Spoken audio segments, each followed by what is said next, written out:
Everyone, तो कैसे हैं आप सब। आई होप आप सब अच्छे होंगे। स्वागत है आप सभी का आपके अपने चैनल जुनून पढ़ाई का में।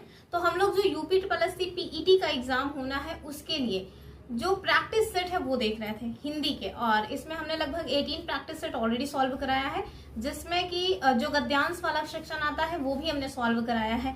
और उन्हीं में जो गद्यांश हमने सॉल्व कराया आज हम उसको कंपाइल करके देने वाले हैं, क्योंकि हमने जो भी गद्यांश सॉल्व कराए हैं ना वो सारे के सारे गद्यांश आप देखेंगे कि प्रीवियस ईयर में जो UP triple S C PET का एग्जाम हुआ है उन्हीं में पूछे गए थे।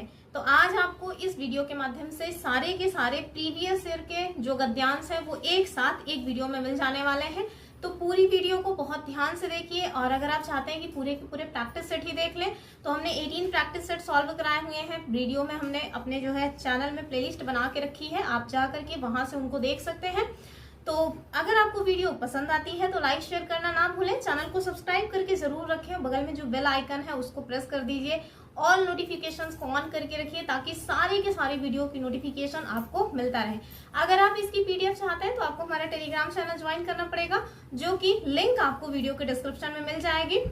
और अगर आप चाहते हैं कि जो मतलब कि पॉलिटी वाला सेक्शन है वो भी कंप्लीट कर ले, तो हमने पॉलिटी का भी एक कंप्लीट जो है सिलेबस भी पढ़ाया हुआ है, वीडियो में आप देखेंगे जा करके, तो चैनल में उसकी भी प्लेलिस्ट बनी है, उसको भी जल्द ही हम जो एमसीक्यू है उसको कंपाइल करके दे देंगे।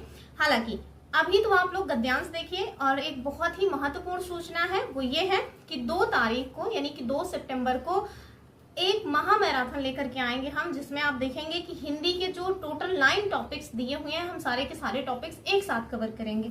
तो उसकी पीडीएफ वगैरह हमने रेडी कर ली है, बस अब वीडियो रिकॉर्ड करना है, तो 12 बजे से उसके साथ जुड़ना मत भूलिएगा। चलिए फिलहाल के लिए आज की वीडियो को करते हैं स्टार्ट। देखते हैं क्या कुछ गद्यांश में पूछा गया था हमसे प्रीवियस ईयर में। ध्यान रखिएगा, मात्र 2 गद्यांश 10 नंबर दिला के जाएंगे, तो बिल्कुल स्किप मत करिए। चलिए स्टार्ट करते हैं। तक प्रश्न पूछे गए हैं। सबसे पहले तो आपको गद्यांश ही पढ़ना चाहिए। कह रहे हैं कि समाज की विषमता जो है ना वो शोषक की जननी है। ठीक है, समाज में जितनी विषमता होगी सामान्यतः शोषण उतना ही अधिक होगा। चूंकि हमारे देश में सामाजिक, आर्थिक, शैक्षणिक व सांस्कृतिक असमानताएं अधिक हैं, जिसकी वजह से एक व्यक्ति को एक स्थान पर शोषक तथा वहीं दूसरे स्थान पर शोषित होता है। ठीक है, जब बात उपभोक्ता संरक्षण की हो तब पहला प्रश्न यह उठता है कि उपभोक्ता कहते किसे हैं, या उपभोक्ता की परिभाषा क्या है। सामान्यतः उस व्यक्ति या व्यक्ति के समूह को उपभोक्ता कहा जाता है जो सीधे तौर पर किन्हीं भी वस्तुओं और सेवाओं का उपयोग करते हैं। इस प्रकार सभी व्यक्ति किसी रूप में उपभोक्ता होते हैं और शोषण का शिकार होते हैं। अर्थात किसी न किसी रूप में हर एक व्यक्ति उपभोक्ता है, कंज्यूमर है, और जो कंज्यूमर है वो शोषण का शिकार है। आगे देखिए अगला क्वेश्चन क्या है। अगले में कह रहे हैं कि हमारे देश में ऐसे अशिक्षित, सामाजिक और आर्थिक रूप से दुर्बल, अशक्त लोगों की भीड़ है जो शहर की मलिन बस्तियों में, फुटपाथ पर, सड़क तथा रेलवे लाइन के किनारे, गंदे नालों के किनारे झोपड़ी डालकर अथवा किसी भी अन्य तरह से अपना जीवन यापन कर रहे हैं। वे दुनिया के सबसे बड़े प्रजातांत्रिक देशों की समाजोपयोगी ऊर्ध्वमुखी योजनाओं से वंचित हैं, जिन्हें आधुनिक सफेद पोशों व्यापारियों, नौकरशाहों एवं तथा कथित बुद्धिजीवी वर्ग ने मिलकर के बांट लिया। सही मायने में शोषण इन्हीं की देन है। तो ये जो नेता वगैरह है ना, इनके द्वारा ही शोषण जो है वो दिया गया है।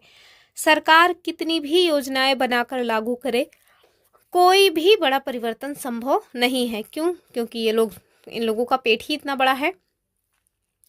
आगे देखिए, उपभोक्ता शोषण का तात्पर्य केवल उत्पादकता व व्यापारियों द्वारा किए गए शोषण से ही लिया जाता है, जबकि इसके क्षेत्र में वस्तुएं और सेवाएं दोनों ही सम्मिलित हैं, जिसके अंतर्गत डॉक्टर, शिक्षक और प्रशासनिक अधिकारी, पुलिस, ऊंचे ओहदे पर बैठे सरकारी कर्मचारी, वकील आदि सभी आ जाते हैं।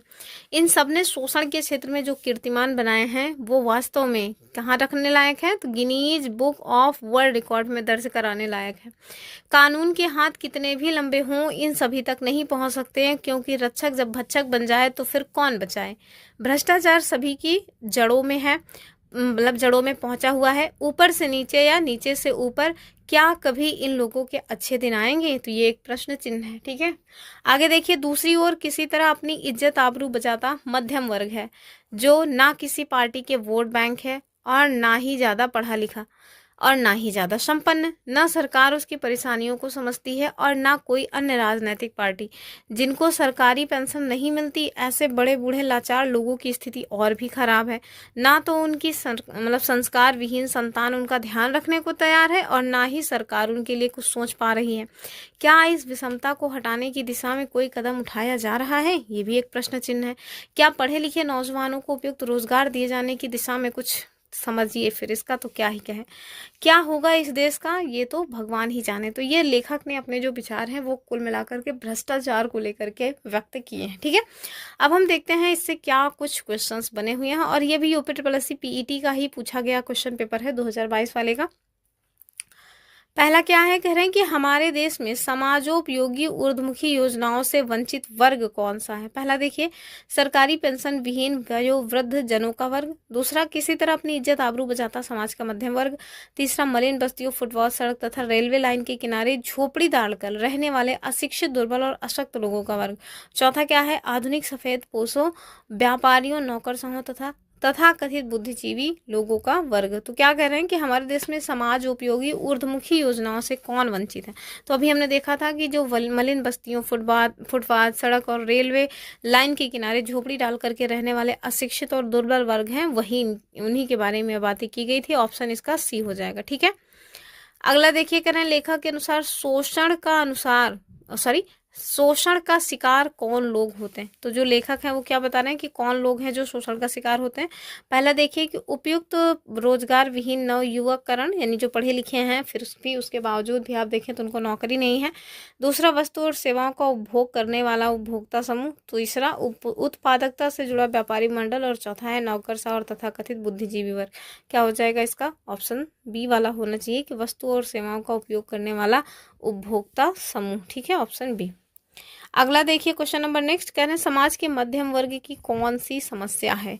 ऑप्शन देखिए, गरीब और श्रमिक वर्ग से संबंधित। दूसरा क्या है, उच्च शिक्षित और धनाढ्य। तीसरा है घर का हर सदस्य मजदूरी करने के लिए विवश। और चौथा क्या है कि जीवन यापन में आर्थिक परेशानी से सामाजिक प्रतिष्ठा पर खतरा। ठीक है, तो समाज के मध्यम वर्ग की कौन सी समस्याएं हैं ये आपको बतानी है। तो देखिए, जीवन यापन पर जो आर्थिक परेशानियां हैं, इससे सामाजिक प्रतिष्ठा पर खतरा उत्पन्न हुआ है। ठीक है, चलिए आगे देखिए अगला क्वेश्चन। अगले क्वेश्चन में आपसे कह रहे हैं कि समाजोपयोगी ऊर्ध्वमुखी योजनाओं से वंचित वर्ग के शोषण के लिए कौन उत्तरदायी है, मतलब कि कौन है जिनके कारण ये सारी चीजें हैं। तभी हमने देखा था राजनेता, व्यापारी वर्ग, सरकारी तंत्र तथा कथित बुद्धिजीवी वर्ग। ठीक है, अगला क्वेश्चन देखिए। अगला क्वेश्चन में क्या है, अगले क्वेश्चन में आपसे कह रहे हैं शैक्षणिक और सांस्कृतिक शब्द किस व्याकरणिक इकाई से संबंधित है और किस प्रत्यय से मिलकर के बना हुआ है, सांस्कृतिक और शैक्षणिक। ठीक है, तो आप देखें ऑप्शन के हिसाब से विशेषण और विशेषण शब्द तथा एक प्रत्यय। ठीक है, तो शैक्षणिक और सांस्कृतिक शब्द दोनों ही विशेषण इकाई के शब्द हैं और दोनों शब्द में एक प्रत्यय जो है वो लगा हुआ है। ठीक, तो यही रही आज की। फॉन्ट थोड़ा ब्लर दिख रहा हो, देखिए कह रहे हैं कि निम्नलिखित गद्यांश को पढ़ करके पूछे गए प्रश्नों का उत्तर दीजिए, प्रश्न संख्या 6 से प्रश्न संख्या 10 तक। गद्यांश को ध्यान से पढ़िए, फिर उसके बाद हम लोग क्वेश्चंस पे चलेंगे। कह रहे हैं कि राष्ट्र केवल जमीन का टुकड़ा ही नहीं बल्कि हमारी सांस्कृतिक, अब देखिए जैसे यहाँ पे शब्द आया है सांस्कृतिक, ये किससे बना है, संस्कृत शब्द से बना हुआ है। इसमें एक प्रत्यय जोड़ा गया है, इस वजह से देखिए सा जो है वो बड़ा होकर सांस्कृतिक हो गया है। ठीक है, तो देखिए हमारी सांस्कृतिक विरासत होती है जो हमें अपने पूर्वजों से परंपरा के रूप में प्राप्त होती है। ठीक है, जिसमें हम बड़े होते हैं, शिक्षा पाते हैं और सांस लेते हैं, हमारा अपना राष्ट्र कहलाता है। और उसकी पराधीनता व्यक्ति की स्वतंत्रता की पहली सीढ़ी है। ऐसे ही स्वतंत्र राष्ट्र की सीमाओं में जन्म लेने वाले व्यक्ति का धर्म, जाति, भाषा या संप्रदाय कुछ भी हो, आपस में स्नेह होना स्वाभाविक है। जैसे यहाँ भी देख लीजिए स्वभाव से बना हुआ है तो स्वाभाविक हो गया है। ठीक है, आगे देखिए, राष्ट्र के लिए जीना और काम करना, उसकी स्वतंत्रता तथा विकास के लिए काम करने की भावना राष्ट्रीयता कहलाती है। ठीक है, नेक्स्ट देखें अगला जो है वो क्या कह रहे हैं, कह रहे हैं कि जब व्यक्ति किसी दूसरे व्यक्ति से धर्म, जाति, कुल आदि के आधार पर व्यवहार करता है तो उसकी दृष्टि संकुचित हो जाती है। राष्ट्रीयता की अनिवार्य शर्त है देश की प्राथमिकता। भले ही हमें स्व यानी कि खुद को होता है ना स्व को मिटाना पड़े। महात्मा गांधी, मतलब बाल गंगाधर तिलक, सुभाष चंद्र बोस आदि के कार्यों से पता चलता है कि राष्ट्रीयता के भावना के कारण उन्हें अनगिनत कष्ट उठाने पड़े, किंतु वे अपने निश्चय में अटल रहे। व्यक्ति को निजी अस्तित्व कायम करने के लिए या कायम रखने के लिए पारस्परिक सभी सीमाओं की बाधाओं को भुला करके कार्य करना चाहिए, तभी उसकी नीतियां रीतियां राष्ट्रीय कही जा सकती हैं। जब जब भारत में फूट पड़ी तब तब विदेशियों ने शासन किया, चाहे जातिगत भेदभाव हो या भाषागत, तीसरा व्यक्ति इससे लाभ उठाने का अवश्य यत्न करेगा। आज देश में अनेक प्रकार के आंदोलन चल रहे हैं, कहीं भाषा को लेकर संघर्ष हो रहा है तो कहीं धर्म या क्षेत्र के नाम पर लोगों को निकाला जा रहा है, जिसका परिणाम हमारे सामने है। आदमी अपने अहम में सिमटता जा रहा है, फलस्वरूप राष्ट्रीय बोध का अभाव परिलक्षित हो रहा है। यदि हमारे राजनेता अपने स्वार्थ के लिए संस्कृति के इस मूल संदेश को भूलकर देश की जनता को गलत दिशा देंगे, तब देश के अंदर अस्थिरता, फूट, अंतर विरोध। अब अंतर विरोध शब्द को ध्यान से देख लीजिए, कई बार इसकी वर्तनी ही पूछी जाती है, ठीक है। गृह युद्ध जैसे हालात जन्म लेंगे और इसका फायदा अन्य बाहरी देशों को होगा। ये तो एक जागरूक नागरिक के रूप में हमें इस बात को गहराई से समझते हुए तुच्छ मतभेदों को त्याग कर आगे बढ़ने की आवश्यकता है। इसी टाइप की चीजें लिखी हैं, ठीक है।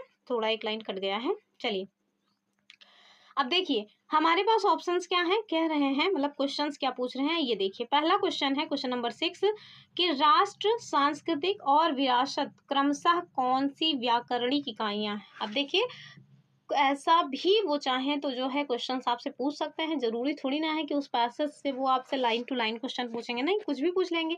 उसी पैसेज से वो पर्याय पूछ लेंगे, किसी शब्द का किसी का विलोम पूछ लेंगे, अनेकार्थक पूछ लेंगे, या जैसे यहाँ पे देखिए व्याकरणिक इकाइयां पूछा गया, तो वो कुछ भी पूछ सकते हैं। आपको हर एक तरह के क्वेश्चन के लिए हमेशा तैयार रहना है, ठीक है। चलिए तो क्या कह रहे हैं, कह रहे हैं कि राष्ट्र, सांस्कृतिक और विरासत क्रमशः कौन सी व्याकरणिक इकाइयां हैं। ऑप्शंस क्या है हमारे पास, संज्ञा, विशेषण और विशेषण। फिर दूसरा क्या कह रहे हैं, विशेषण, संज्ञा और संज्ञा। तीसरा संज्ञा, संज्ञा और संज्ञा। चौथा है संज्ञा, विशेषण और संज्ञा। तो उत्तर आपको दिख भी रहा है, उत्तर डी हो जाएगा, ठीक है। जैसे राष्ट्र, तो राष्ट्र तो पहले ही बता रहा है कि हम क्या हैं, तो हम संज्ञा हैं। सांस्कृतिक, अभी हमने आपको बताया था ना कि जैसे नहीं बताया था, जैसे हमने आपको बताया था कि तत्काल शब्द है, तत्काल, उसमें जब आप इक लगाएंगे तो तात्कालिक हो जाएगा। तो ये बना क्या शब्द, तो तत्काल मूल शब्द था, जब उसमें आपने इक लगाया तो वो बन गया विशेषण, ठीक है। तात्कालिक क्या है, विशेषण। अभ्यंतरिक क्या है, विशेषण है। आधिकारिक क्या है, विशेषण है। तो वैसे ही यहाँ पे संस्कृत शब्द से बना सांस्कृतिक, तो ये क्या हो जाएगा, ये हो जाएगा विशेषण। और विरासत ये भी संज्ञा शब्द है, ठीक है। तो उत्तर की यदि हम बात करें तो ये हो जाएगा ऑप्शन डी वाला, अर्थात संज्ञा है राष्ट्र, सांस्कृतिक है विशेषण और विरासत है संज्ञा, ठीक है। तो यहाँ पे इसका एक्सप्लेनेशन देखिए कि राष्ट्र जो है वो सांस्कृतिक और विरासत में क्रमशः संज्ञा, विशेषण और संज्ञा व्याकरणिक इकाइयां हैं। संज्ञा किसे कहते हैं, तो संज्ञा उस विकारी शब्द को कहते हैं जिससे किसी विशेष वस्तु, भाव और जीव के नाम का बोध होता है, जैसे भारत हो गया, रामचरितमानस हो गया, राष्ट्र हो गया, विरासत हो गया, ठीक है। यदि वहीं हम विशेषण की बात करें तो जो संज्ञा या सर्वनाम की विशेषता बताए उसे हम विशेषण कहते हैं। जिसकी विशेषता बताई जाती है वो विशेष्य कहलाता है, जैसे धार्मिक, सांस्कृतिक इत्यादि, ठीक है। और ये विशेषण विशेष ना आपके जो है टॉपिक में नहीं दिया हुआ है, आरओ का फेवरेट है, बहुत पूछते हैं। बहुत पूछने का मतलब भी बनता है क्योंकि 10 क्वेश्चन की मतलब टॉप वो सिलेबस में दिया हुआ है, 10 क्वेश्चन वो विशेषण विशेष में पूछेंगे। अगला क्वेश्चन क्या है, अंतर विरोध शब्द में किस प्रकार की संधि है, ठीक है। ऑप्शंस देखें, अयादि, पूर्व रूप, हल या फिर विसर्ग। अब आप सोचिए, आप सोच रहे होंगे कि मतलब इस तरह के क्वेश्चन कौन पूछता है तो पूछते हैं, कुछ भी पूछ लेंगे, क्या ही किया जा सकता है। तो चलिए इसका उत्तर यदि हम देखें तो अंतर विरोध, तो ये जो है इसका जो सही उत्तर है वो हो जाएगा विसर्ग संधि। कैसे बना है, तो यहाँ पे देखिए ये अंतः प्लस विरोध से बना हुआ है। कैसे बना हुआ है, तो अंतः प्लस विरोध से मिलकर के बना है अंतर विरोध, इसी वजह से ये विसर्ग संधि है, ठीक है। तो चलिए देखिए अंतर विरोध शब्द जो है ये विसर्ग संधि का एग्जाम्पल है। और विसर्ग संधि क्या है, तो विसर्ग संधि के साथ स्वर या व्यंजन के मेल से जो विकार होता है हम उसे ही क्या कहते हैं, विसर्ग कह देते हैं या विसर्ग संधि कह देते हैं। जैसे अंतः प्लस विरोध इज इक्वल टू अंतर विरोध, ठीक है। नेक्स्ट क्वेश्चन देखिए, कह रहे हैं कि व्यक्ति की दृष्टि कब संकुचित हो जाती है। तो ये तो डायरेक्ट जो है वहीं से बना हुआ क्वेश्चन है गद्यांश से, ठीक है। इसमें एक्स्ट्रा दिमाग एग्जामिनर ने नहीं लगाया और आपको भी नहीं लगाना है। ऑप्शन देखें, जब व्यक्ति राष्ट्रीयता को स्व से ऊपर रखकर सोचता है तो संकुचित होने की बात हो रही है ना, तो स्व से ऊपर रख के सोचेगा तो ये संकुचित नहीं होगा, उत्तर ये वाला तो बिल्कुल नहीं होगा। कह रहे हैं जब व्यक्ति राजनेताओं को भाषणों से प्रभावित होकर विवेकपूर्ण उनका वोट दे, तो अगर अपनी विवेक से वोट दे रहा है तो फिर बहुत अच्छी बात है, फिर कहाँ संकुचित होगी, बिल्कुल नहीं। फिर कह रहे हैं जब व्यक्ति धर्म, जाति, कुल आदि को प्रमुख मानने लगता है, तो हाँ एकदम यही बात है कि व्यक्ति की जो दृष्टि है ना, जब वो राष्ट्र, व्यक्ति, जाति, कुल, धर्म अपने स्व तक ही केंद्रित रह जाती है, तो समझ लीजिए कि वो संकुचित है। ठीक है। राजनेता जनता को लुभाने के लिए बड़े बड़े वादे करते हैं, तो इससे कुछ नहीं, वो लोग तो इनका काम ही है। उत्तर इसका जो है ना वो सी हो जाएगा। ठीक है। लास्ट क्वेश्चन है ये गद्यांश का कि एक जागरूक नागरिक के रूप में हमारा क्या कर्तव्य है। तो ये तो कैसे डिलीट हो गया है, मुझे आइडिया ही नहीं लग रहा है। तो चलिए देखते हैं कि धर्म, जाति, भाषा आदि को मतलब आदि के तुच्छ मतभेदों को भुला करके एक सुयोग्य और कर्मठ व्यक्ति को मत दें। तो बस यही एक इसका उत्तर भी होगा, भले ही इसके अन्य ऑप्शंस मिट गए हैं, पर ये आपको तो दिख ही रहा होगा। ठीक है। गया हमारा गद्यांश, इनको पढ़ करके आपको इन्हीं में से उत्तर का चयन करना है। थोड़ा छोटा कर लेते हैं ताकि साफ साफ दिख जाए पूरा का पूरा गद्यांश। ठीक है। तो देखिए कह रहे हैं कि हमारे यहाँ के विद्वान, अब देखिए दो तरह से हम जो है क्वेश्चंस को इसमें सॉल्व करते हैं गद्यांश में।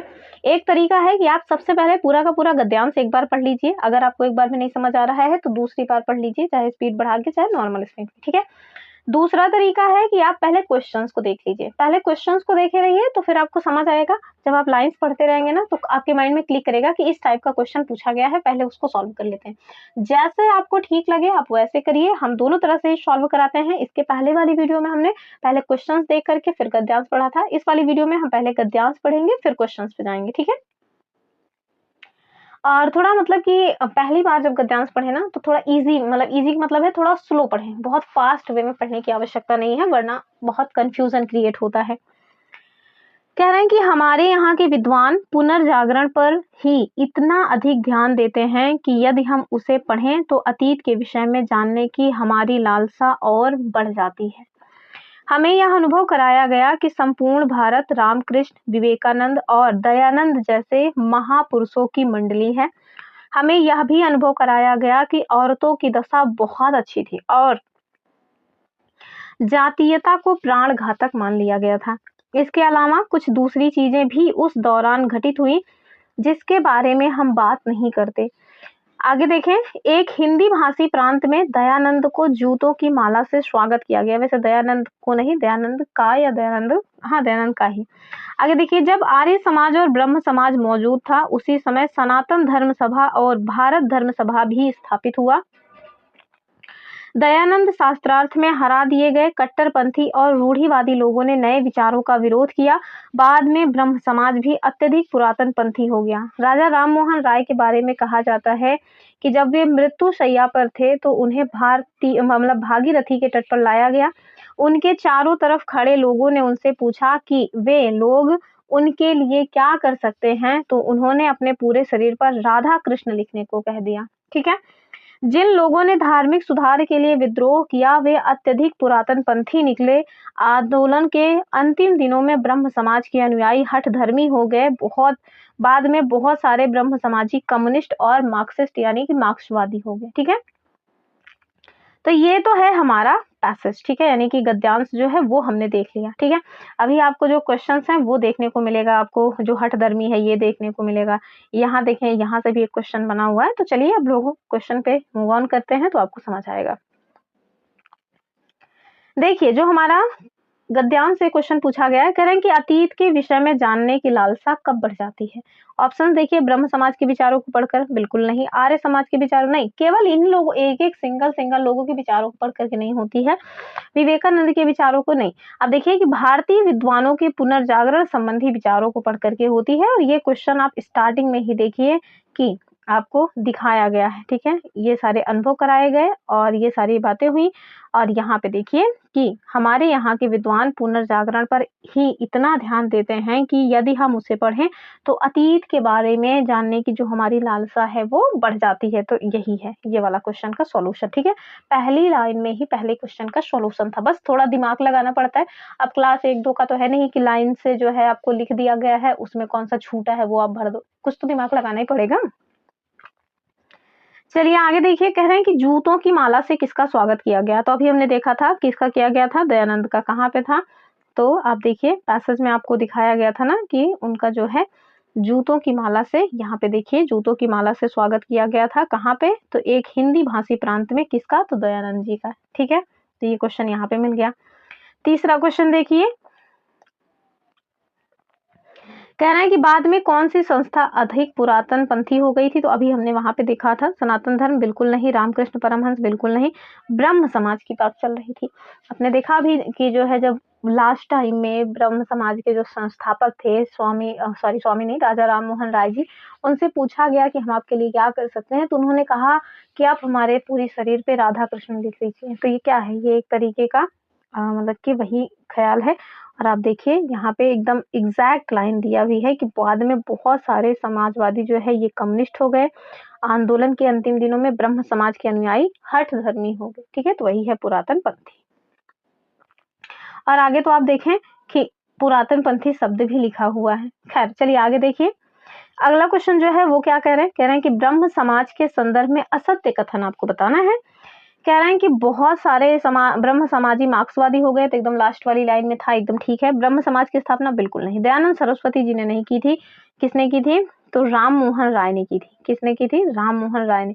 आपने देखा होगा राम मोहन राय के आगे राजा का जो है टाइटल लगा हुआ है। तो ये जो राजा का टाइटल है ये हमारे जीएस में क्वेश्चन बनता है कि इनको किसने दिया था। तो ये अकबर द्वितीय जो कि एक मुगल सम्राट थे उनके द्वारा दिया गया था। ठीक है, आगे देखिए, बाद में ब्रह्म समाज भी अत्यधिक पुरातन पंथी हो गया, सही बात है। और अंतिम दिनों में ब्रह्म समाज के अनुयायी हठ धर्मी हो गए। तो ये भी हमारे पैसेज में दिया है। बस हमको ये ध्यान रखना है कि हमारा जो दिमाग है ना वो पैसेज के बाहर से जा करके कोई डाटा कलेक्ट ना करे। पैसेज में जो चीजें दी गई हैं बस वही चीजें हमें ध्यान रखनी है। एकदम सिंपल सी बात, जो तुमको हो पसंद वही बात करेंगे, तुम दिन को कहो रात तो रात कहेंगे। मतलब अगर उसमें कुछ भी लिखा हुआ है तो आपको वही मान के चलना है, उसमें अपना एक्स्ट्रा माइंड बिल्कुल नहीं लगाना। चलिए अगले क्वेश्चन की बात करेंगे। कह रहे हैं कि निम्न में कौन सा विद्वान शास्त्रार्थ में हरा दिया गया था। अभी हमने देखा था दयानंद सरस्वती की बात की जा रही थी। ठीक है, आगे देखिए अगला क्वेश्चन, नीचे दिए गए प्रश्नों के सही उत्तर दीजिए। ठीक है, पहले गद्यांश पढ़ लेते हैं या पहले क्वेश्चंस देख लें, पहले गद्यांश पढ़ लेते हैं। कह रहे हैं कि विज्ञान और दर्शन दोनों के रास्ते एक ही मंजिल की तलाश करते हैं। यह जरूर है कि विज्ञान में अंध आस्था की प्रवृत्तियों के लिए कोई जगह नहीं होनी चाहिए। विज्ञान में सत्य के साक्षात्कार का कोई दावा नहीं चलता। मतलब यह है कि कोई भी सिद्धांत अपने आप में कभी निरपेक्ष, अकाट्य या परम सत्य नहीं होता। वह स्वयंभू या स्वयं सिद्ध होने का दावा नहीं कर सकता, लेकिन जब तक वह गलत नहीं साबित हो मतलब कि हो, तब तक वह सच ही माना जाता है। इस प्रकार कोई भी वैज्ञानिक अवधारणा चिन्मय चिरंतन न होकर के एक सापेक्ष अवधारणा होती है। वह अपने समय में एक सदर्थ सच्चाई ही बयान करती है। सॉरी, सदर्थ नहीं तदर्थ लिखा है, मेरा दिमाग कहाँ गया है।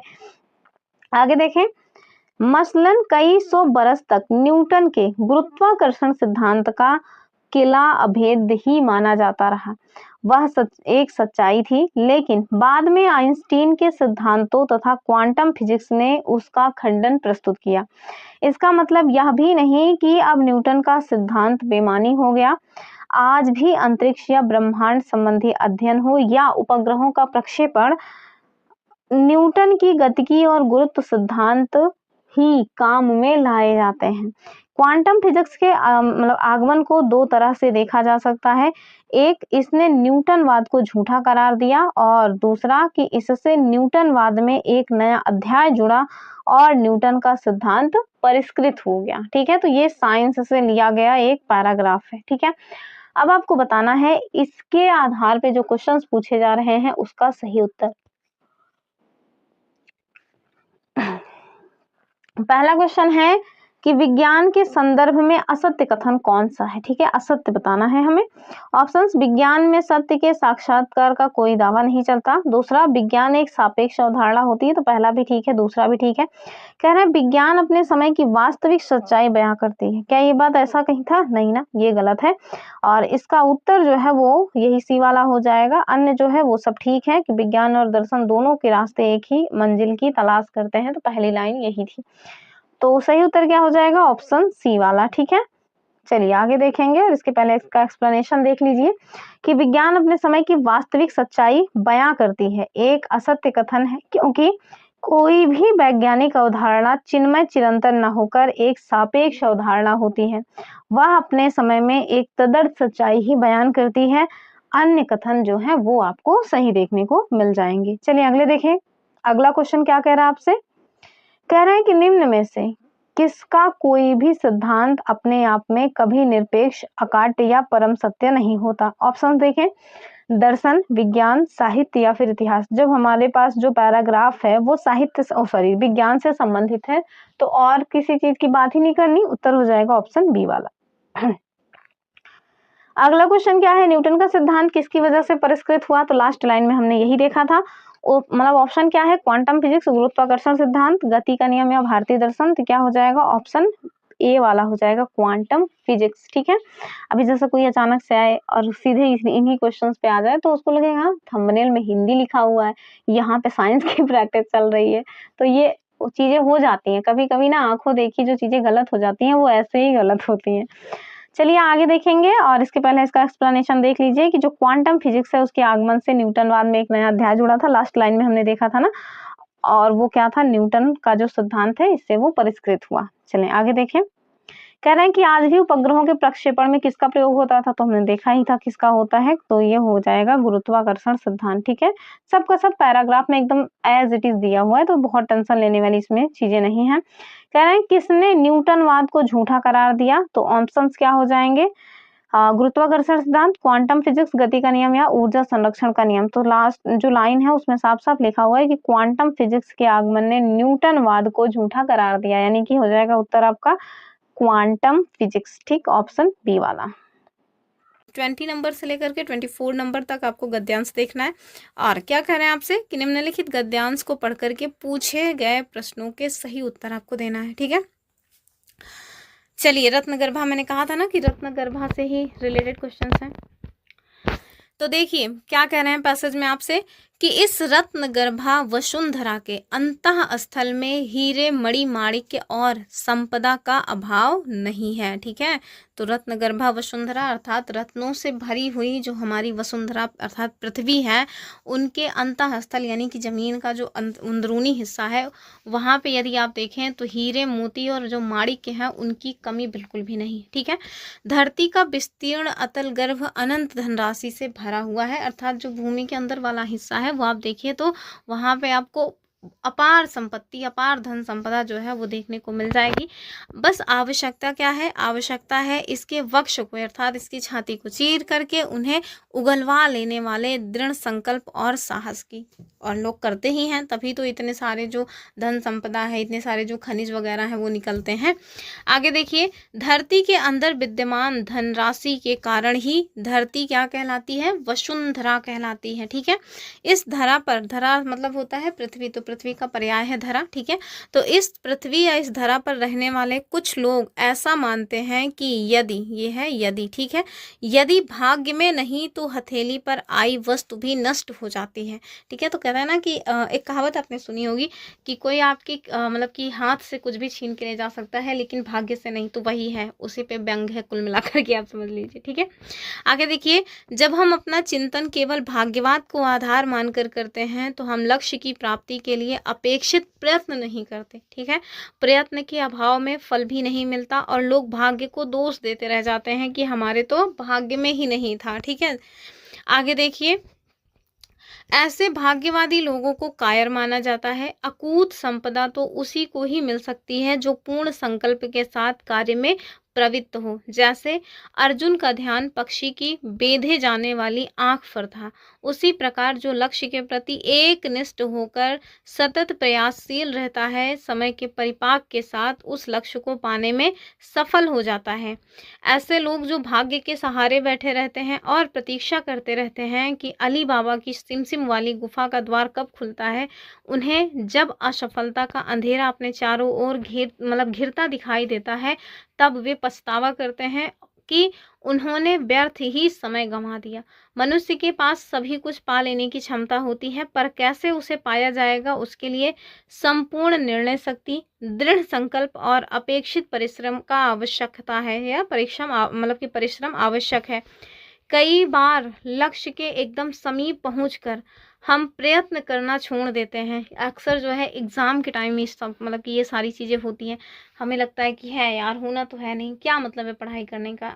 तो ये सारी चीज़ें हमें थोड़ा सीखनी चाहिए। जो पैसेज वगैरह दिए जाते हैं ना, वो एक तरह से आपको कुछ नॉलेज देने के लिए ही दिए जाते हैं, ठीक है। आगे देखिए, भाग्य जैसे कोई वस्तु या तो होती ही नहीं और या परिश्रम की चाबी के साथ मिलकर भाग्य की चाबी जो है वो काम करती है। भाग्य की अकेली चाबी सफलता के ताले को नहीं खोल सकती। यही तो कारण है कि तुलसीदास जी ने कहा है, क्या कहा है कि कायर मनकर एक अधारा, दैव दैव आलसी पुकारा। ठीक है, तो ये किसकी कहावत है? ये तुलसीदास जी की कहावत है। चलिए देखिए, हमारे पास गद्यांश में जो पहला क्वेश्चन है वो क्या है कि गद्यांश में कायर किनको माना गया है? ऑप्शन क्या है? जो अपेक्षित परिश्रम से डर करके भाग्य का आश्रय लें, तो इन्हें ही तो कहते हैं कि भैया ये लोग कायर हैं। दूसरा, जो युद्ध में शत्रु को पीठ दिखा करके भाग जाए, नहीं। जो पड़ोसी को ललकारने पर, बिल्कुल नहीं। मेहनत करने से पीछे ना हटे, बिल्कुल नहीं। उत्तर क्या हो जाएगा? ऑप्शन ए वाला, कि जो है अपेक्षित परिश्रम से डर करके भाग्य के पल्लू में जा करके छुप जाते हैं, मतलब परिश्रम नहीं करेंगे, बस भाग्य में होगा तो मिल जाएगा। तो फिर ऐसा दिन कभी नहीं आएगा कि आप बिना परिश्रम के भाग्य में आपके कुछ आपको मिल जाए, ठीक है।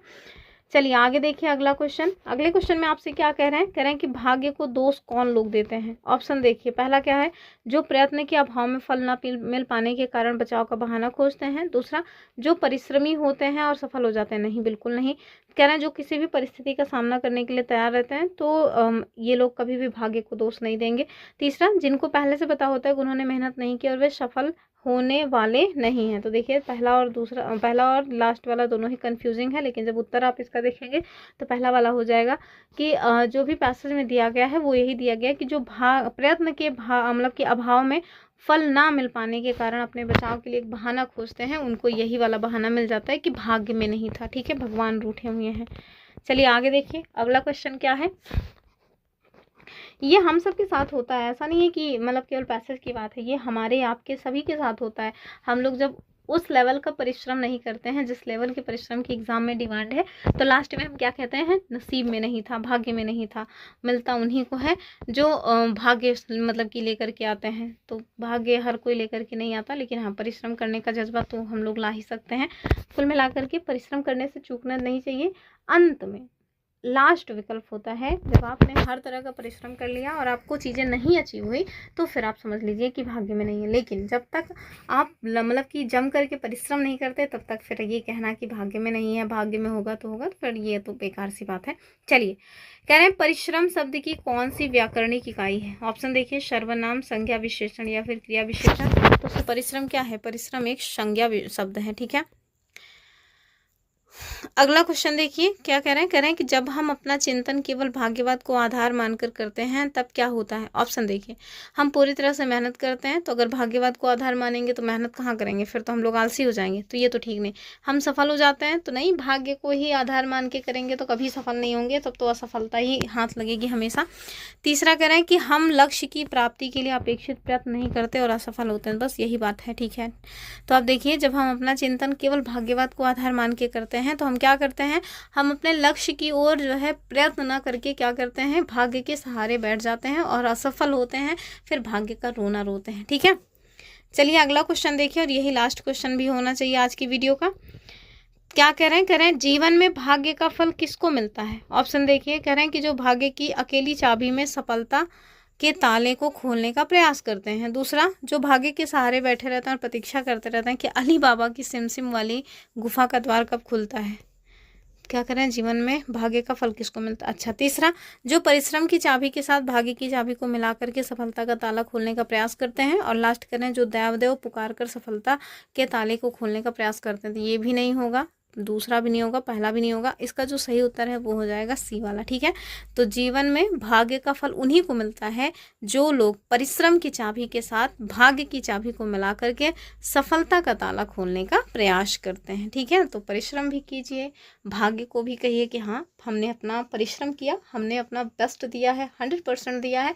अब अगर हमारे नसीब में होगा तो हमें जो चीज़ें जिसकी ओर हम अग्रसर हैं वो प्राप्त हो जाएंगी, ठीक है। तो टोटल जितने क्वेश्चंस पूछे गए थे वो सब हमने देख लिया है। और ये दरअसल मैंने आपको बताया नहीं कि ये जो पैसेज हमने लिया था ये कब का है, तो ध्यान से देख लीजिए। यूपी SSSC PT का जो एग्ज़ाम हुआ था 28 अक्टूबर 2023 को शिफ्ट 2 में, उसमें ये मतलब पैसेज पूछा गया था, तो वहीं से हमने इसको लिया हुआ था। तो ये देखिए PDF को हमने स्क्रीनशॉट लिया है, तो जहाँ पे ये वाला दिया हुआ था गद्यांश, उसमें ये 36 नंबर का क्वेश्चन था। और ध्यान से देखिए कि ये पैसेज कहाँ पूछा गया है, यूपी SSSC PET जो 28 अक्टूबर 2023 शिफ्ट मतलब सेकेंड शिफ्ट में हुआ था वहाँ पे, ठीक है। तो सबसे पहले हम लोग क्या करेंगे, गद्यांश पढ़ लेंगे कह रहे हैं। और हाँ, वीडियो की क्वालिटी जो है, आप अपने वीडियो की जो क्वालिटी है उसको थोड़ा इंक्रीज कर लीजिएगा, 720 पे कर लीजिएगा, तब जाके आपको वीडियो अच्छी दिखाई देगी, क्योंकि इसको हमने स्क्रीनशॉट रखा है और इस वजह से ज़्यादा चांस है कि आपको थोड़ा ब्लर दिख रहा हो। चलिए देखिए, कह रहा है निम्नलिखित गद्यांश को पढ़ करके पूछे गए प्रश्नों के उत्तर दीजिए, प्रश्न 36 से 40। तो देख लेते हैं ऐसा क्या है। कह रहे हैं आज किसी भी व्यक्ति का सबसे अलग एक टापू की तरह जीना संभव नहीं रह गया है। भारत में विभिन्न पंथों और विभिन्न मत मतांतरों के लोग साथ साथ रह रहे हैं। ऐसे में ये अधिक जरूरी हो गया है कि लोग एक दूसरे को जानें, उनकी ज़रूरतों को, उनकी इच्छाओं आकांक्षाओं को समझें, उन्हें तरजीह दें और उनके धार्मिक विश्वासों, पद्धतियों, अनुष्ठानों को सम्मान दें। आगे देखिए कि भारत जैसे देश में ये और भी अधिक जरूरी है, क्योंकि यह देश किसी एक धर्म, मत या विचारधारा का नहीं है। स्वामी विवेकानंद इस बात को समझते थे और अपने आचार विचार में अपने समय से बहुत आगे थे। उनका दृढ़ मत था कि विभिन्न धर्मों संप्रदायों के मध्य संवाद होना ही चाहिए। वे विभिन्न धर्मों संप्रदायों की अनेक रूपता को जायज और स्वाभाविक मानते थे। स्वामी जी विभिन्न धार्मिक आस्थाओं के मध्य सामंजस्य स्थापित करने के पक्षधर थे और सभी को एक ही धर्म का अनुयायी बनाने के विरुद्ध थे, ठीक है। आजकल जैसे आप देखिए, आजकल के जो आ गए हैं मतलब कि पुजारी लोग, हिंदू राष्ट्र बनाना है। क्यों हिंदू राष्ट्र बनाना है, क्यों विविधता को आप लोग चैलेंज करते रहते हैं हमेशा। पहले के जो लोग थे उन्हें देखिए, आगे देखिए वे कहा करते थे, तो उनका जो कथन है उसको ध्यान से देख लीजिए कि यदि सभी मानव एक ही धर्म को मानने लगे, एक ही पूजा पद्धति को अपना लें और एक सी नैतिकता का अनुपालन करने लगे, तो ये सबसे दुर्भाग्यपूर्ण बात होगी, क्योंकि यह सब हमारे धार्मिक और आध्यात्मिक, इस शब्द को ध्यान से देख लीजिए, आध्यात्मिक किस तरह से लिखा जाता है, वर्तनी शुद्धिकरण में पूछा जाता है, ठीक है, विकास के लिए प्राण घातक होगा, ठीक है। हमें यहाँ मतलब तथा हमें हमारी सांस्कृतिक, तो सांस्कृतिक कैसे लिखा जाता है उसको भी देख लीजिए, जड़ों से काट देगा। हमें सभी धर्म संप्रदाय, पंथ, विचारों के लोगों को और उनकी विचारधाराओं और उपासना पद्धतियों को उचित सम्मान देना चाहिए, ठीक है। आगे देखिए,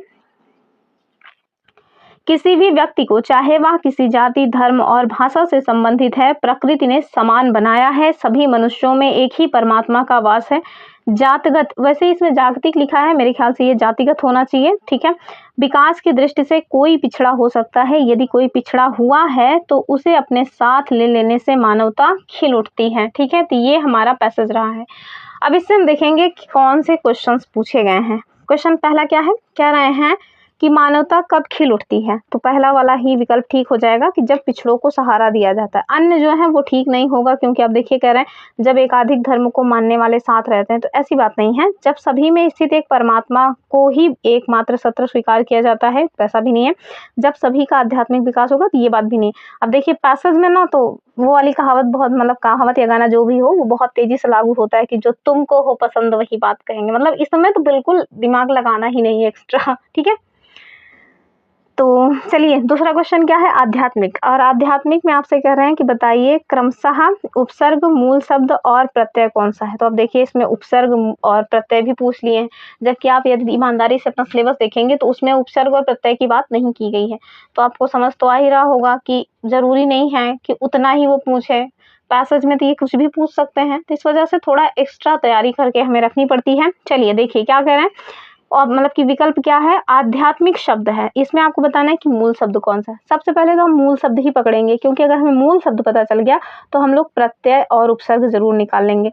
उपसर्ग और प्रत्यय क्या होता है, तो उपसर्ग पहले जानिए कि कोई भी शब्द है, कोई भी मूल शब्द है, उसके पहले यानी कि शुरुआत में, उसके शुरुआत में कोई शब्द आ करके उसके शब्द में हेर फेर कर दे या शब्द को ही बदल दे तो वो होता है उपसर्ग। वहीं प्रत्यय की यदि बात करें तो ये किसी भी मूल शब्द के अंत में लग करके उसके शब्द में, उसके अर्थ में हेर फेर करता है। ठीक है, चलिए शब्द पहले देखिए, आध्यात्मिक शब्द है और इसमें आपको देखना है कि कौन सा मूल शब्द है। तो इसका जो मूल शब्द है ना वो है आत्म। क्या है, आत्म इसका मूल शब्द है। और इसमें कौन सा प्रत्यय लगा हुआ है, इसमें एक प्रत्यय लगा हुआ है, तो ये तो हो गया आत्मिक। ठीक है, बचा क्या, आध्या। तो जाहिर सी बात है कि इसमें जो अधि है वो इसमें उपसर्ग लगा हुआ है, यानी कि अधि प्लस आत्म प्लस इक, इस तरह से बना हुआ है ये आध्यात्मिक। ठीक है, चलिए अगले क्वेश्चन की बात करेंगे। और उपसर्ग क्या है, और हाँ इसका उत्तर वो तो बताया ही नहीं, कहाँ पे है, अधि प्लस आत्म प्लस ही, यानी कि ऑप्शन ए में। चलिए अगले क्वेश्चन को देखिए। कह रहे हैं कि स्वामी विवेकानंद इस बात को समझते थे और अपने आचार विचार में अपने समय से बहुत आगे थे। ये किस टाइप का प्रकार है, तो अब देखिए मतलब कि वाक्य कितने प्रकार के होते हैं, ये क्वेश्चन भी यहाँ पूछ लिया गया है। तो गद्यांश में वो कुछ भी पूछ सकते हैं, आप उसमें कुछ भी नहीं कह सकते हैं कि नहीं ये तो हमारे सिलेबस का हिस्सा नहीं है, तो थोड़ा आपको एक्स्ट्रा चीजें पढ़नी ही पड़ेंगी। तो देख लीजिए, मिश्रित वाक्य, सामान्य वाक्य, संयुक्त या फिर विधिवाचक। तो हम लोग 5 प्रकार के मतलब कि सामान्यता वाक्य पढ़ते हैं। तो सामान्य, दूसरा संयुक्त, तीसरा मिश्रित। इसमें आप देखिए तो अगर किसी भी 2 स्वतंत्र मतलब कि वाक्य को किसी भी योजक शब्द के साथ जोड़ा जाता है तो हम उसे क्या कहते हैं, उसे कहते हैं संयुक्त वाक्य। तो आप इसमें देखिए, स्वामी विवेकानंद इस बात को समझते थे, ये अपने आप में एक स्वतंत्र वाक्य है, और अपने आचार विचार में अपने समय से बहुत आगे थे। तो अपने आचार विचार में अपने समय से बहुत आगे थे, ये भी अपने आप में एक स्वतंत्र शब्द है। इन दोनों स्वतंत्र शब्दों को देखिए एक योजक चिन्ह यानी कि एक अव्यय के साथ जोड़ा गया है, और वो अव्यय क्या है, वो है और। अर्थात इसका जो सही उत्तर है वो हो जाएगा ऑप्शन सी, यानी कि संयुक्त वाक्य। ठीक है, 39 नंबर का क्वेश्चन देखिए। कह रहे हैं गद्यांश के अनुसार धर्म संप्रदायों के विषय में विवेकानंद का क्या विचार था। तो ऑप्शन क्या है, केवल हिंदू धर्म की पूजा पद्धति सही है, ऐसी तो कोई बात उन्होंने कही नहीं। कह रहे हैं सभी धर्म समान है, धर्म संप्रदायों की अनेक रूपता जायज और स्वाभाविक है, एकदम ठीक बात है। तीसरा, हिंदुओं को भारत में रहने और अपना धर्म पालन करने का अधिकार है, तो वो बातें अपनी जगह हैं, पर इन्होंने इस तरह की बातें नहीं कही हैं। भारत में केवल एक धर्म का पालन हो चाहिए, ये तो सरासर गलत है। ठीक है, चलिए अगले क्वेश्चन को देखिए, और यही लास्ट क्वेश्चन हो जाएगा हमारी आज की वीडियो का। कह रहे हैं कि हमारे धार्मिक और आध्यात्मिक विकास के लिए क्या प्राण घातक है, यानी कि क्या नुकसानदेह है। तो कह रहे हैं भारत जैसे देश में किसी एक धर्म का पालन, तो हाँ ठीक है, अब जहाँ पे इतनी ज्यादा डाइवर्सिटी है वहां पे केवल अगर मतलब किसी एक ही धर्म को मान्यता दी जाएगी तो फिर ये हमारी जो सामाजिक संस्कृति है उसके लिए प्राण घातक हो जाएगी। तो उत्तर क्या हो जाएगा, ऑप्शन ए वाला। ठीक है, का है तो जाने रहिए कि यूपी SSC पेट जो 24/8/2021 को हुआ था शिफ्ट 2 में, वहां पे पूछा गया था। चलिए पहले गद्यांश पढ़ते हैं। अब जहां से हमने ये गद्यांश उठाया हुआ है वहां पे ये 165 से 169 नंबर का क्वेश्चन है, क्योंकि वहां पे बहुत सारे गद्यांश दिए हुए हैं। बुक से हमने एग्जैक्टली लिया हुआ है, यूथ कंपटीशन की बुक से, तो फिर वहीं से हमने इसको करवाए हुए हैं, हमने इसको चेंज वगैरह नहीं किया है। चलिए कह रहे हैं कि स्वतंत्रता संग्राम मनुष्य में उत्तम और स्पृह विशेषताएं पैदा करता है और भारतीय स्वातंत्र्य संग्राम भी इनका अपवाद नहीं है। ये देखिए स्वातंत्र्य कैसे लिखा जाता है। ठीक है, आगे देखिए, महात्मा गांधी के नेतृत्व में ये युद्ध बिना किसी ईर्ष्या द्वेष तथा खून खराबे में लड़ा गया था। गांधी जी इसे सत्याग्रह कहते थे। इसके पीछे उनकी शिक्षा, धार्मिक आस्था तथा अन्य उपलब्धियों का उतना हाथ नहीं था जितना उनके सदाचरण और व्यवहार का। आगे देखिए, इस स्वातंत्र्य आंदोलन को स्मरण रखने का मुख्य कारण यह है कि यह जनतांत्रिक था। अर्थात इसमें, अर्थात कैसे लिखा जाता है ये भी देखे रहिए, हलंत लगता है ता में। अर्थात इसमें देश के हर वर्ग और जाति के लोग सम्मिलित थे, चाहे वे धनी हो या गरीब, नर हो या नारी हो, अथवा विभिन्न संप्रदायों के। इसके साथ ही यह एक धर्मनिरपेक्ष और स्वतंत्रता कर्मियों का संघर्षशील राष्ट्रीय आंदोलन था। स्वतंत्र भारत के नागरिक के रूप में हम आज जनतांत्रिकता और धर्मनिरपेक्षता देखिए कैसे लिखते हैं, वरना कुछ लोग तोड़ंग पूरा लगा देते हैं। ठीक है, तो और हम धर्मनिरपेक्षता का लाभ उठा रहे हैं। हम सोच नहीं सकते कि इतने बड़े देश में अपना शासन करने के लिए हम अपना प्रतिनिधि नहीं चुन सकते थे, या कोई गंदा कानून लागू कर दिया जाए, मतलब कर दिया जाता तो हम उनके विरुद्ध आवाज़ नहीं उठा सकते थे, और हम अपनी राज स्वतंत्रता पूर्वक, मतलब जो अपनी राय वगैरह है स्वतंत्रता पूर्वक व्यक्त नहीं कर सकते थे। तो ये यहाँ पे राज जो लिखा है ना, इसको राय लिखिए, ठीक है, ये क्या है, अपनी राय। ठीक, चलिए, तो ये तो स्वतंत्रता संग्राम से रिलेटेड जो है थोड़ा एक पैराग्राफ दिया हुआ था। अब हमसे क्या क्वेश्चंस पूछ रहे हैं वो जाने रहिए। देखिए, सबसे पहला जो क्वेश्चन है वो आपसे कह रहे हैं उपयुक्त गद्यांश में प्रयुक्त जो स्प्रीह शब्द है ना, इसका अर्थ आप बताइए, यानी कि पर्याय या अर्थ जो भी आप कहना चाहें। ऑप्शन क्या होगा, तो ये एक तरह से अनेक शब्दों के लिए एक शब्द भी हो जाएगा। प्राप्त करने योग्य, प्राप्त की हुई, मतलब त्याग करने योग्य, या फिर त्याग की हुई। उत्तर क्या हो जाएगा जाने रहिए। तो ये जो स्प्रीह शब्द है ना, इसका मतलब होता है प्राप्त करने योग्य, ऑप्शन ए। चलिए आगे देखिए, अगला क्वेश्चन कह रहे हैं उपर्युक्त गद्यांश में लेखक ने मुख्य रूप से बताया है कि, क्या बताया है, आजादी में क्रांतिकारियों की विशेष भूमिका थी, आजादी में संघर्ष में कृषकों का क्या योगदान था, तो कहीं पर भी इस तरह की चीजें तो नहीं बताई गई हैं। कह रहे हैं गुलाम देश की दशा कैसी थी, ये बात भी नहीं। हाँ, महात्मा गांधी के नेतृत्व में राष्ट्रीय आंदोलन कैसा था, इसके बारे में चर्चा की गई है हमारे गद्यांश। तो अगले क्वेश्चन में आपसे क्या कह रहे हैं उपर्युक्त गद्यांश के लेखक का उद्देश्य क्या है, ये आपको बताना है। ऑप्शन देखिए, धार्मिक आस्थाओं और सद्व्यवहार को बढ़ावा देना, तो ऐसा तो नहीं है। भारतीय स्वतंत्रता संग्राम की विशेषताएं बताना, हाँ एकदम ठीक बात है, ऑप्शन बी इसका सही उत्तर हो जाएगा। तो ऑप्शन सी में देखिए, कह रहे हैं अंग्रेजी राज्य के दोष गिनाना, तो ऐसा नहीं है। जनतांत्रिकता से हानि बताना, तो ऐसा नहीं है, जनतांत्रिकता से हानि नहीं बताई गई है इसमें।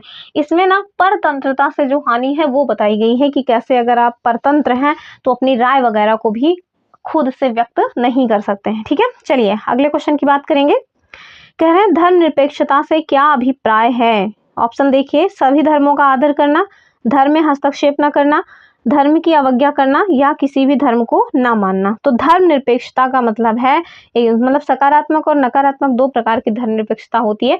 तो जो अपने भारत देश में मतलब कि धर्मनिरपेक्षता को अपनाया गया है वो सकारात्मक है, और जो सकारात्मक धर्मनिरपेक्षता है उसका मतलब होता है कि सभी धर्मों को समान मानना, सभी धर्मों के साथ समान रूप से व्यवहार करना, सभी धर्मों का आदर करना। ठीक है, ऑप्शन ए। ठीक है, और यही चीजें हमारे इस पैसेज में भी बताई गई हैं। लास्ट क्वेश्चन है आज की वीडियो का, कह रहे हैं कैसे माना जाए कि हमारा मतलब स्वतंत्रता संग्राम जनतांत्रिक था। ऑप्शन देखिए, ये महात्मा गांधी के सद्व्यवहार और सदाचरण का प्रतीक था, तो इसकी वजह से ये थोड़ी ना माना जाएगा कि ये जनतांत्रिक था। कह रहे हैं इसमें हिंदू और मुसलमान सम्मिलित हुए थे, इस टाइप की चीजें कहीं पैसेज में दिया ही नहीं गया है। कह रहे हैं यह स्वतंत्रता प्रेमियों का आंदोलन था, तो इस वजह से थोड़ी ना माना जाएगा कि ये स्वतंत्रता संग्राम जनतांत्रिक था। हाँ, ये एकदम सही ऑप्शन है कि इसमें सभी जातियों, वर्गों, धर्मों के लोगों ने पार्टिसिपेट किया था, तो इस वजह से हम ये कह सकते हैं कि जो हमारा स्वतंत्रता संग्राम था ये जनतांत्रिक था। ठीक है, तो ये रहे आज के क्वेश्चंस। तो आज की वीडियो में हमने इतने सारे क्वेश्चंस डिस्कस किए, इंक्लूडिंग आ पैसेज। ठीक है, तो आज कह रहे हैं कि हमारे बाल्यकाल के संस्कार ही जीवन का ध्येय निर्धारित करते हैं। अतः यदि शैशव में हमारी संतान ऐसे व्यक्तियों की छाया में ज्ञान प्राप्त करेगी जिनमें चरित्र तथा सिद्धांत की विशेषता नहीं है, जिनमें संस्कार जनित अनेक दोष हैं, तो फिर उनके चरित्र पर भी उसी की छाप पड़ेगी और भविष्य में उनके ध्येय भी उसी के अनुसार स्वार्थमय और अस्थिर होंगे। समझ रहे हैं, इतना बड़ा सा एक सेंटेंस है। आगे देखिए, शिक्षा एक ऐसा कर्तव्य नहीं है जो किसी पुस्तक को प्रथम पृष्ठ से अंतिम पृष्ठ तक पढ़ाने से ही पूर्ण हो जाता हो, वरन वह ऐसा कर्तव्य है जिसकी परिधि मतलब क्या होता है मुझे कमेंट करके बताइएगा, सारे जीवन को घेरे हुए है, और पुस्तकें ऐसे सांचे हैं जिनमें ढल करके उसे सुडौल बनाया जा सकता है। ठीक है, आगे आपसे कह रहे हैं कि आत्मनिर्भरता का अर्थ है अपने ऊपर निर्भर रहना। जो व्यक्ति दूसरे के मुंह को नहीं ताकते वे ही आत्मनिर्भर होते हैं। वस्तुतः आत्मविश्वास के बल पर कार्य करते रहना आत्मनिर्भरता है। ठीक है, आगे देखिए, कह रहे हैं कि आत्मनिर्भरता का अर्थ है समाज, निज तथा राष्ट्र की आवश्यकताओं की पूर्ति करना। व्यक्ति, समाज तथा राष्ट्र में आत्मविश्वास की जो भावना है वो आत्मनिर्भरता का प्रतीक है। आगे देखिए, स्वावलंबन जीवन की सफलता की क्या है, पहली सीढ़ी है। आगे देखिए, सफलता प्राप्त करने के लिए व्यक्ति को स्वावलंबी अवश्य होना चाहिए। स्वावलंबन व्यक्ति, समाज और राष्ट्र के जीवन में सर्वांगीण सफलता प्राप्ति का महामंत्र है।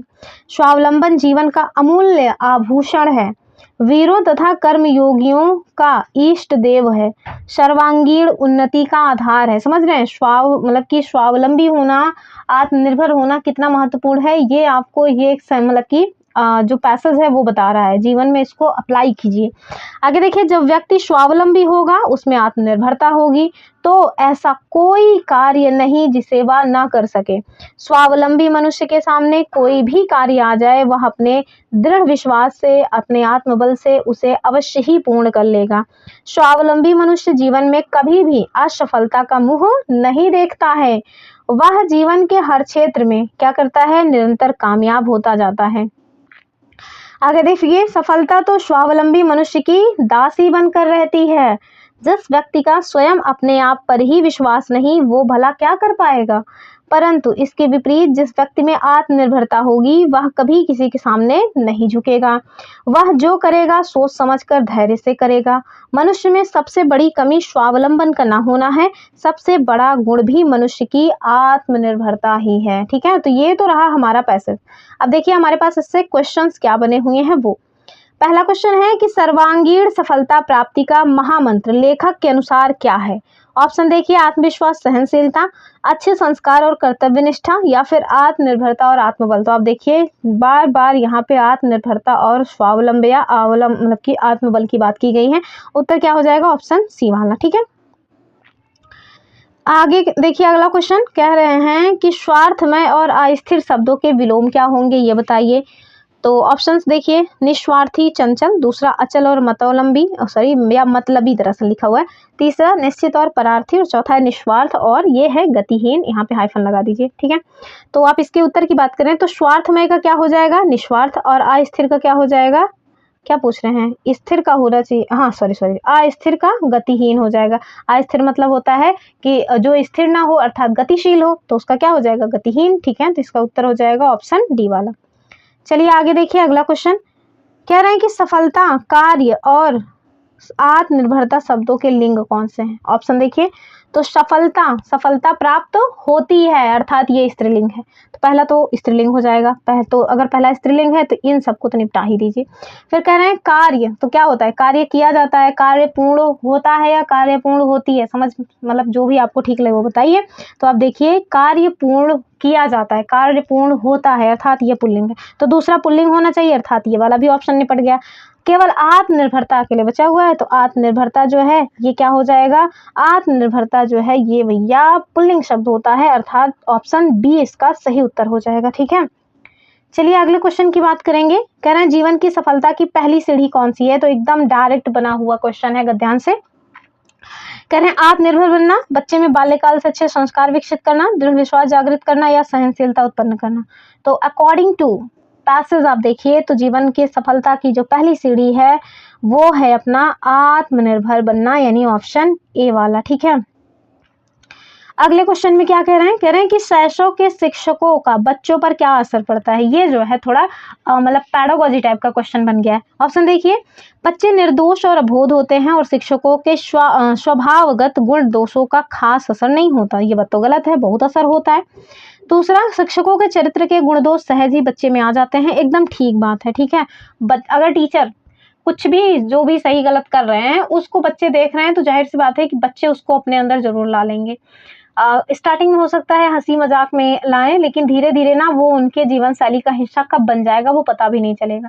और बच्चे कोरे कागज के जैसे होते हैं, उनमें पेरेंट्स, आस पड़ोस और टीचर्स जो लिखेंगे वही लिखा जाता है। ठीक है, तो बच्चा जो भी है वो समझिए कि उनके आस पड़ोस, उनके टीचर्स की ही बदौलत होता है। ठीक है, तो बच्चे का अपना कुछ नहीं होता है। खैर, ये रही आज की अपनी वीडियो, और ये जो हमने पैसेज लिया था ये यूपीट्रिपलएससी जो 29/10/2023 में शिफ्ट 1 में हुआ था वहां पे पूछा गया था, यानी कि पेट का ही पैसेज, हम जो भी पैसेज करा रहे हैं ज्यादातर पेट के ही पैसेज करा रहे हैं। ठीक है, तो चलिए, ये रही आज की अपनी वीडियो। आई होप आपने वीडियो को पसंद किया होगा। पसंद किया है तो लाइक वाइक करके चैनल को सब्सक्राइब कर लीजिए। फिर मिलेंगे अपनी अगली वीडियो में, तब तक के लिए नमस्कार एंड जय हिंद। खास बातें हैं आज की वीडियो में, वो देखिए। सबसे पहले हमने लिया हुआ है गद्यांश। गद्यांश को ध्यान से पढ़िए और उसके बाद जो इससे क्वेश्चंस पूछे गए हैं वो आपको बताना है, ठीक है। गद्यांश सॉल्व करते समय हमें बस एक ही बात का ध्यान रखना होता है कि हमें गद्यांश के इतर जा करके कुछ भी नहीं देखना है, ठीक है। भले ही जो गद्यांश में चीजें लिखी हैं वो रियल लाइफ में भी रॉन्ग हो सकती हैं, लेकिन बावजूद इसके जो गद्यांश में सही लिखा है बस उसी बात को हमें सही मानना है, ठीक है। अगर एक्स्ट्रा माइंड लगाएंगे तो चांसेस हैं कि हमारे क्वेश्चन गलत हो जाएं। चलिए, अगर आप लोग पहली बार चैनल पे आए हैं तो चैनल को सब्सक्राइब जरूर करके रख लीजिए, वीडियो को लाइक कर दीजिएगा और अपने फ्रेंड ग्रुप में इसको शेयर कर दीजिएगा। पीडीएफ के लिए आप हमारा टेलीग्राम चैनल ज्वाइन कर सकते हैं, लिंक आपको वीडियो के डिस्क्रिप्शन में मिल जाएगी। तो चलिए अब स्टार्ट करते हैं। सबसे पहले हम लोग गद्यांश को पढ़ लेते हैं और हमारा जो गद्यांश है उसको पढ़ते समय आपको ये भी ध्यान रखना है कि जो कठिन कठिन शब्द होते हैं ना, जैसे पहला ही शब्द है मृत्युंजय, हो सकता है आपसे ये वर्तनी शुद्धिकरण में पूछ लिया जाए कि मृत्युंजय की सही वर्तनी क्या है। तो इस वजह से कई तरह से क्वेश्चंस बनते हैं। अभी आप पैसेज में ही देखेंगे, पैसेज में आपसे प्रत्यय और उपसर्ग ही पूछ लेते हैं, किसी शब्द का संधि विच्छेद पूछ लेते हैं, तो कुछ भी पूछ सकते हैं और इसी पैसेज से सही वर्तनी भी आपसे पूछी जा सकती है, ठीक है। चलिए हमसे क्या कह रहे हैं कि मृत्युंजय और संघमित्र की जो मित्रता है ना, वो पाटलिपुत्र के जन जन की जानी बात थी। यानी कि दो व्यक्ति हैं, कौन कौन, एक तो मृत्युंजय उनका नाम है, दूसरे हैं संघमित्र। और ये जो दोनों व्यक्ति हैं ना, ये पाटलिपुत्र में हर व्यक्ति के द्वारा जाने जाते हैं कि ये दोनों बहुत ही पक्के मित्र हैं, बहुत ही पक्के दोस्त हैं, ठीक है। दूसरा देखिए, मतलब आगे क्या कह रहे हैं कि मृत्युंजय जन जन द्वारा धन्वंतरी की उपाधि से विभूषित वैद्य थे। यानी कि जो मृत्युंजय है ना, जन जन अर्थात लोगों के द्वारा इन्हें जो धन्वंतरी उपाधि है वो दी गई थी। अर्थात मृत्युंजय को कौन सी उपाधि मिली हुई थी, धन्वंतरी जो है ये उपाधि मिली थी। और इनका जो पेशा था वो क्या था, यानी कि ये डॉक्टर थे अर्थात वैद्य थे। किनके द्वारा ये इनको उपाधि दी गई है धन्वंतरी की, तो लोगों ने दिया हुआ है, ठीक है। जबकि वहीं पे संघमित्र की बात कर रहे हैं कि संघमित्र जो है वो समस्त उपाधियों से विमुक्त भिक्षु थे। यानी कि उनको जो है भिक्षु जो है उपाधि, इस टाइप की उपाधि मिली थी। आगे देखिए, मृत्युंजय चरक और सुश्रुत को समर्पित थे। यानी कि जो मृत्युंजय है ना, ये चरक और सुश्रुत जो है, आपको पता होगा कि चरक और सुश्रुत हमारे यहाँ प्राचीन काल के वैद्य माने जाते हैं, तो उनसे मतलब कि रिलेटेड थे, जो कि संघमित्र मतलब कि बुद्ध के संघ और धर्म को, अर्थात जो मृत्युंजय हैं वो चरक और सुश्रुत को बिलोंग करते थे, वहीं जो संघमित्र हैं वो भिक्षु थे अर्थात बौद्ध भिक्षु थे, ठीक है। आगे देखिए, प्रथम का जीवन, अर्थात प्रथम कौन है, प्रथम जो बात की गई है वो मृत्युंजय की बात की गई है। तो जो प्रथम शब्द है वो किसको मतलब इशारा कर रहा है, मृत्युंजय को। तो जो मृत्युंजय हैं जिनके लिए यहाँ पे शब्द यूज किया गया कि प्रथम का जीवन की संपन्नता और दीर्घायुषु में विश्वास था। यानी कि ये जो मतलब कि मृत्युंजय है ना, इनका मानना था कि जीवन में संपन्नता हो, जीवन दीर्घायु वाला हो, ठीक है। वहीं जो दूसरे व्यक्ति हैं अर्थात जो संघमित्र हैं, इनका जीवन के निराकरण और निर्माण में विश्वास था। अब जो बौद्ध भिक्षु हैं तो जाहिर सी बात है उनका जो विश्वास है वो निर्माण में ही होगा। आगे देखिए, दोनों ही दो विपरीत तटों के समान थे। यानी कि है ना कि एक सिक्के के दो पहलू हैं लेकिन साथ साथ चलते हैं, इस टाइप की बातें हैं। फिर भी उनके मध्य बहने वाली स्नेह सरिता यानी कि जो प्रेम की नदी है वो उन्हें अभिन्न बनाए रखती थी। यानी कि एक दूसरे से जोड़ के रखती थी, एक दूसरे से अलग नहीं होने देती थी। ये थोड़ा मतलब कि कठिन दिख रहा है, क्योंकि अगर आपको इसके जो शब्द हैं वो नहीं समझ आएंगे तो पैसेज नहीं समझ आएगा। और ये पैसेज 2022 का पूछा गया पैसेज है यूपी ट्रिपल पेट का, ठीक है। आगे देखिए, आगे आपसे कह रहे हैं कि यह आश्चर्य है, जीवन के उपासक वैद्यराज को उस निर्माण के लोभी के बिना चैन ही नहीं था। यानी कि जहाँ जो मतलब कि संघमित्र हैं उन्हें हमेशा निर्माण की बात सूझ रही है, और वहीं जो मृत्युंजय हैं उनको अधिक से अधिक लंबे समय तक कैसे जीवन जिया जाए वो बात सूझ रही है। बावजूद इसके दोनों लोगों के जो विचार हैं वो इतने विपरीत हैं, बावजूद इसके दोनों को एक दूसरे के बिना चैन नहीं है। आगे देखिए, कह रहे हैं पर यह परम आश्चर्य था कि समस्त रोगों को मलों की तरह त्यागने में विश्वास रखने वाला भिक्षु भी वैद्यराज के मुंह में फंस अपने निर्वाण को कठिन से कठिनतर बना रहा था, ठीक है। आगे देखिए, वैद्यराज अपनी वार्ता में संघमित्र से कहते निर्वाण यानी मोक्ष का अर्थ है आत्मा का मृत्यु पर विजय। संघमित्र हंसकर कहते देह द्वारा मृत्यु पर विजय मोक्ष नहीं है। आगे देखिए, देह तो अपने आप में व्याधि, व्याधि मतलब होता है रोग यानी कि कष्ट है। तुम देह की व्याधियों को दूर करके कष्टों से छुटकारा नहीं दिलाते बल्कि कष्टों के लिए अधिक सुयोग जुटाते हो। कुल मिलाकर के उनका मानना था कि जो शरीर है वो तो अपने आप में ही एक रोग है और तुम शरीर के यानी कि रोगों का ही रोग दूर कर रहे हो। तो मतलब उपमा देकर के चीजें इसमें बताई गई हैं। आगे देखिए, देह व्याधि से मुक्ति तो भगवान की शरण में है, अर्थात जो संघमित्र हैं उनका यही मानना है कि मोक्ष प्राप्त करो, वहीं से सारी मुक्ति वगैरह मिल जाएगी। फिर कह रहे हैं कि वैद्यराज ने कहा मैं तो देह को भगवान के समीप जीते ही बने रहने का माध्यम मानता हूँ।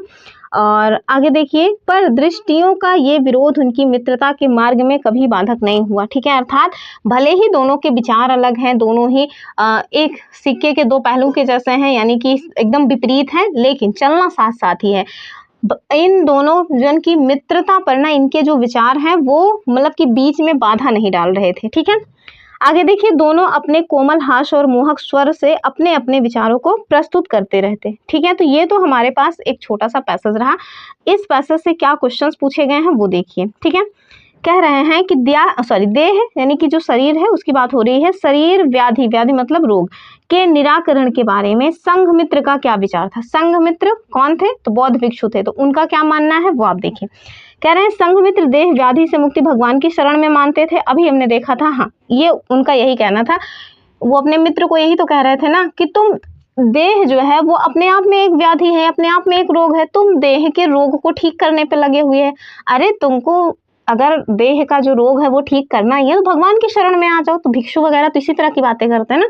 तो इसका जो सही उत्तर है वो हो जाएगा ऑप्शन ए। ठीक, अगला क्वेश्चन देखिए, क्वेश्चन नंबर 2 क्या कह रहे हैं आत्मा की मृत्यु पर विजय ही मोक्ष है, ऐसा किसका मानना था। तो अभी हमने अपने स्टेटमेंट में देखा था पैसेज में कि जो मृत्युंजय है ना उनका मानना था कि आत्मा की मृत्यु पर विजय ही मोक्ष है। ठीक है, चलिए अगला क्वेश्चन देखिए, कह रहे हैं कि व्याधि और सुयोग शब्दों में क्रमशः कौन सा उपसर्ग है। तो उपसर्ग जो कि मूल शब्द के पहले लगते हैं वो बताना है आपको। ऑप्शन देखिए, व्या और सु, दूसरा है आधि और ओग, ये तो बिल्कुल नहीं है। तीसरा है वी और आ और सु, ऐसा नहीं है। डी वाला सही हो जाएगा। व्याधि में जो उपसर्ग लगा हुआ है वो है वी, वहीं सुयोग में जो उपसर्ग लगा है वो है योग का जो है मतलब कि इसका मूल शब्द है योग और सु उसमें लग गया है उपसर्ग। ठीक है, तो इसका उत्तर क्या हो जाएगा ऑप्शन डी वाला। चलिए अगले क्वेश्चन को देखिए। क्वेश्चन नंबर 4 आपसे क्या कह रहे हैं कि संघमित्र और मृत्युंजय के विषय में कौन सा विकल्प सही है। देखिए, कह रहे हैं मृत्युंजय सादा जीवन जीते हुए निर्वाण प्राप्ति के समर्थक थे। तो वो बौद्ध भिक्षु थोड़ी न थे, बौद्ध भिक्षु तो संघमित्र थे। तो ये तो गलत हो गया। दूसरा कह रहे हैं संघमित्र और मृत्युंजय दोनों मित्र थे और उनके जीवन सिद्धांत एक जैसे ही थे। बिल्कुल नहीं, एक लोग डॉक्टर थे, दूसरे लोग बौद्ध भिक्षु थे। एक लोग देह की रोग को ठीक करने पर ध्यान दे रहे हैं, दूसरे लोग कह रहे हैं देह अपने आप में ही रोग है, तुम उसको क्या ठीक कर रहे हो। तो गलत बात है ये। ठीक है, तीसरा कह रहे हैं संघमित्र जीवन को निरोग, पहली बात तो जानिए कि निरोग नहीं होता है, निरोग होता है। क्या होता है? निरोग। अपने आप में ये वर्तनी का ही अशुद्धि है। बनाकर आनंदपूर्ण जीने व दीर्घायु रहकर उपभोग का आनंद उठाने के समर्थक थे। तो ये बात गलत है, बौद्ध भिक्षु होकर के इस तरह की बातें नहीं कर सकते ना। तो देखिए इसका जो सही उत्तर है वो हो जाएगा डी, कि मित्र होते हुए उन दोनों के जीवन सिद्धांत एकदम विपरीत थे, अर्थात वो एक नदी के दो किनारे थे, या ये कहें कि एक सिक्के के दो पहलू थे, विपरीत लेकिन साथ साथ चलने वाले। ठीक है, चलिए क्वेश्चन नंबर 5 क्या कह रहे हैं कि जीवन की संपन्नता और दीर्घायु में किसका विश्वास था। तो दीर्घायु और मतलब कि जीवन की संपन्नता में विश्वास किसका था। तभी हमने देखा था कि जो मृत्युंजय है ना उनका विश्वास था। तो पैसेज अगर आपने ध्यान से पढ़ा है तो ये बहुत ही इजी सा पैसेज हो जाएगा। पैसेज की लैंग्वेज थोड़ा टफ थी, बस यही बात है। चलिए अब वहां पे जो चीजें थी वो हमने तक प्रश्न पूछे गए हैं। सबसे पहले तो आपको गद्यांश ही पढ़ना चाहिए। कह रहे हैं कि समाज की विषमता जो है ना वो शोषक की जननी है। ठीक है, समाज में जितनी विषमता होगी सामान्यतः शोषण उतना ही अधिक होगा। क्योंकि हमारे देश में सामाजिक, आर्थिक, शैक्षणिक व सांस्कृतिक असमानताएं अधिक हैं, जिसकी वजह से एक व्यक्ति को एक स्थान पर शोषक तथा वहीं दूसरे स्थान पर शोषित होता है। ठीक है, जब बात उपभोक्ता संरक्षण की हो तब पहला प्रश्न यह उठता है कि उपभोक्ता कहते किसे हैं या उपभोक्ता की परिभाषा क्या है। सामान्यतः उस व्यक्ति या व्यक्ति के समूह को उपभोक्ता कहा जाता है जो सीधे तौर पर किन्हीं भी वस्तुओं और सेवाओं का उपयोग करते हैं। इस प्रकार सभी व्यक्ति किसी किसी रूप में उपभोक्ता होते हैं और शोषण का शिकार होते हैं। अर्थात किसी न किसी रूप में हर एक व्यक्ति उपभोक्ता है, कंज्यूमर है, और जो कंज्यूमर है वो शोषण का शिकार है। आगे देखिए अगला क्वेश्चन क्या है। अगले में कह रहे हैं कि हमारे देश में ऐसे अशिक्षित, सामाजिक और आर्थिक रूप से दुर्बल, अशक्त लोगों की भीड़ है जो शहर की मलिन बस्तियों में, फुटपाथ पर, सड़क तथा रेलवे लाइन के किनारे, गंदे नालों के किनारे झोपड़ी डालकर अथवा किसी भी अन्य तरह से अपना जीवन यापन कर रहे हैं। वे दुनिया के सबसे बड़े प्रजातांत्रिक देशों की समाजोपयोगी ऊर्ध्वमुखी योजनाओं से वंचित हैं, जिन्हें आधुनिक सफेद पोशों व्यापारियों, नौकरशाहों एवं तथा कथित बुद्धिजीवी वर्ग ने मिलकर के बांट लिया। सही मायने में शोषण इन्हीं की देन है। तो ये जो नेता वगैरह है ना, इनके द्वारा ही शोषण जो है वो दिया गया है। सरकार कितनी भी योजनाएं बनाकर लागू करे, कोई भी बड़ा परिवर्तन संभव नहीं है। क्यों? क्योंकि इन लोगों का पेट ही इतना बड़ा है। आगे देखिए, उपभोक्ता शोषण का तात्पर्य केवल उत्पादकता व व्यापारियों द्वारा किए गए शोषण से ही लिया जाता है, जबकि इसके क्षेत्र में वस्तुएं और सेवाएं दोनों ही सम्मिलित हैं, जिसके अंतर्गत डॉक्टर, शिक्षक और प्रशासनिक अधिकारी, पुलिस, ऊंचे ओहदे पर बैठे सरकारी कर्मचारी, वकील आदि सभी आ जाते हैं।